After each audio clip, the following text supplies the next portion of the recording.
आणि आता आम्ही तुम्हाला अशा ठिकाणी घेऊन जाणार आहोत जिथं थंडीमुळे डोळ्यांची उघड जाप देखील करणं कठीण आहे। कुठे आहे हे ठिकाण पाहूया।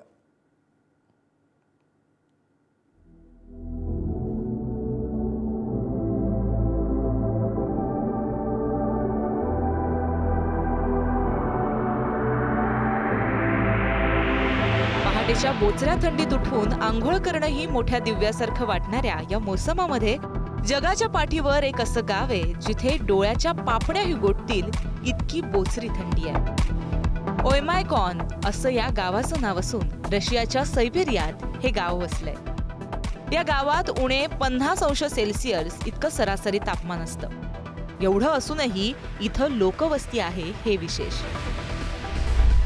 गावाची लोकसंख्या जवळपास 500 आहे। 1920च्या सुमारास रेनडिअरला चरायला नेण्याची ही जागा होती। हळूहळू इथली लोकवस्ती वाढायला लागली। थंडीच्या मोसमात दिवसातले तब्बल 21 तास इथे अंधार असतो। या ठिकाणाच्या तापमानातला चढउतार पाहता इथल्या लोकांना मोठ्या संघर्षाचा सामना करावा लागतो। पेनातली शाई, चष्म्यावर साठलेलं दव, पाणी याचा क्षणार्धात बर्फ होतो।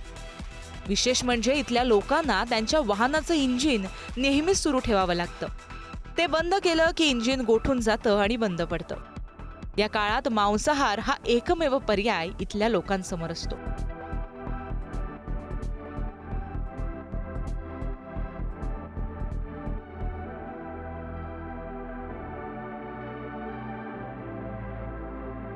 त्यापेक्षाही मोठं आव्हान म्हणजे या थंडीत जर कोणाचा मृत्यू झाला तर त्याला पुरण्यासाठी जमिनीवर साठलेला बर्फ पहिले वितळावा लागतो आणि मग मृतदेह पुरावा लागतो।